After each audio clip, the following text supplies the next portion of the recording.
Back on World Crisis Radio, this is Tarpley once again speaking from Washington, D.C. Now let's look at just the continuation of this media report. I also did an interview in German with Kopfverlag, very fine information page for people who listen in German. We also did an interview that will eventually, we believe, show up on RAI, the Italian national television. Actually, I did World Crisis Radio from Libya last week, and just now in the past 24 hours, Press TV of Iran. That was on the news on Sunday night at 7 o'clock Eastern Daylight Time. So this basically adds up to about 15 media, and the goal is, of course, to get out the story.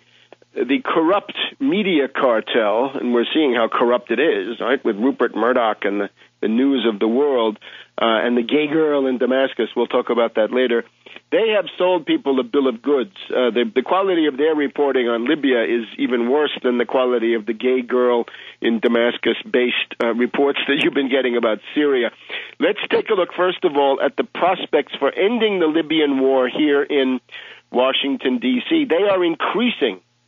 Right now, we have a tendency of a number of countries to drop out of the military effort or to at least scale it down.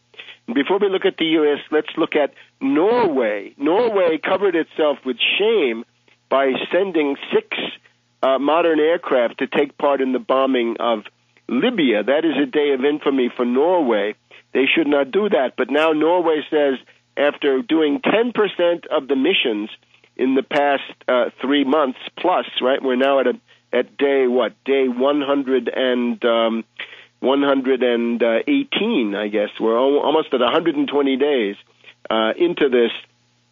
They now say that the Norwegian planes will be cut down to 4, and then by the end of this month they will be gone. So Norway dropping out. Netherlands say that they'll keep their 6 planes there, but no bombing, only no-fly zone, only air interdiction, no bombing, says the Netherlands.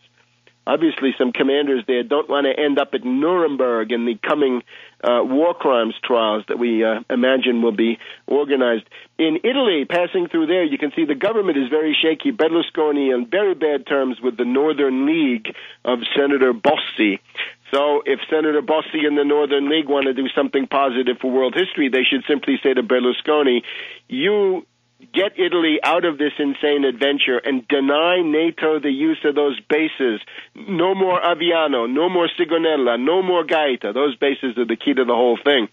No more Italian communications. That would be an excellent thing for Bossi to do. And tell Berlusconi if he doesn't do it, then that government is pointless and should probably come down. Now let's look at the U.S. Congress.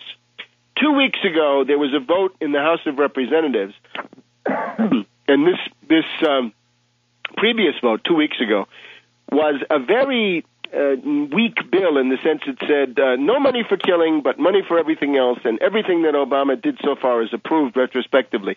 A lot of people didn't want to vote for that because it was too smelly.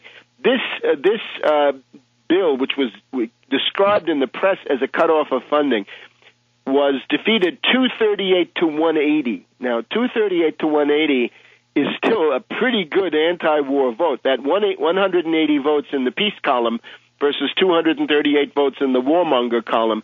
It simply means that if you shift 30 votes out of the warmonger column and into the peace column, you will defeat the funding in the House of Representatives, which is where funding has to start under the U.S. system. Money bills must originate in the House of Representatives. If they don't originate there, they cannot originate elsewhere if we want to go by the Constitution, which we probably ought to do.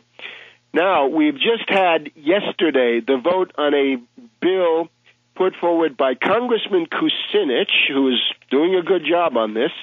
Congressman Kucinich, Democrat of Ohio, joined by Congressman Amash, I think his name is, Republican of Michigan. They have a bill that would essentially cut off the funding.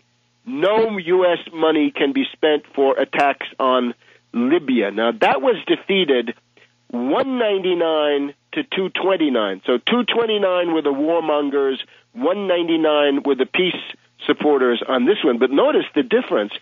This is no longer a 30-vote margin. In this case, the margin for the warmongers has been cut in half. It's down to 16 votes. You shift 16 votes out of the warmonger column into the peace column, and you get the cutoff from the House of Representatives. Now, that ought to mightily encourage everybody. I call on you now, do something to put an end to this war. Somewhere, somehow, one of these wars has got to stop. It's got to end. It's got to be defeated by the U.S. political process. If you value the Constitution in any form, if you want the future of the United States to look a little bit brighter than it is now, if you want to defeat Obama, if you want to embarrass him, if you want to put pressure on your congressman that you think is a scoundrel or a lunkhead or corrupt or whatever it is, get on the phone, send in the email. The Libyan war must end. This is an insane adventure, and it should end. The longer you have a war like that going so close to the heart of things in Europe, on the other side of the Mediterranean, the more and more dangerous that is. So again, all we need is to shift 16 votes. It's not 30 votes anymore. From 1 week to the next, the margin of victory for the warmongers went down from 30 votes to 16 votes. At that rate, we can essentially look forward to passing something by certainly before the end of July. Amidst all of this austerity, all the austerity hysteria, right? The austerity psychosis gripping Washington. How about a little austerity on this one thing that we just don't need, that's actually obviously quite harmful? The one bill that was passed is the Cole Amendment, and this has merit. The Cole Amendment, this is a Republican from Oklahoma, hats off to Cole. Cole Amendment passed 225 to 201, and it says no money for weapons for the rebels. That's good. Don't give weapons to Al-Qaeda rebels or Libyan Islamic fighting group rebels or other terrorists in the ranks of the rebels. No weapons and no training for the rebels. So this is a way to at least signal that the House of Representatives does not want to commit material support for terrorism in the same way that Panetta, Clinton, and Obama do. And of course, with Obama, we're wondering, is that the tradition going back to Bill Ayers, Bernardine Dohrn, and those murderous weathermen terrorists that he pals around with, as Mrs. Palin said during the campaign? He sure did pal around with them. They sponsored his political campaign, and according to my biography, you should read it, Barack H. Obama, the unauthorized biography, Bill Ayers is his best friend. Bill Ayers, the weatherman terrorist back from the 1960s. So the Cole Amendment, and again, a lot of this seems to come down to a certain number of people in the Black Caucus, a certain number of liberal Democrats who feel that they can't vote against their president. Well, surprise, he's not your president. He's Wall Street's president. So time to get going on this.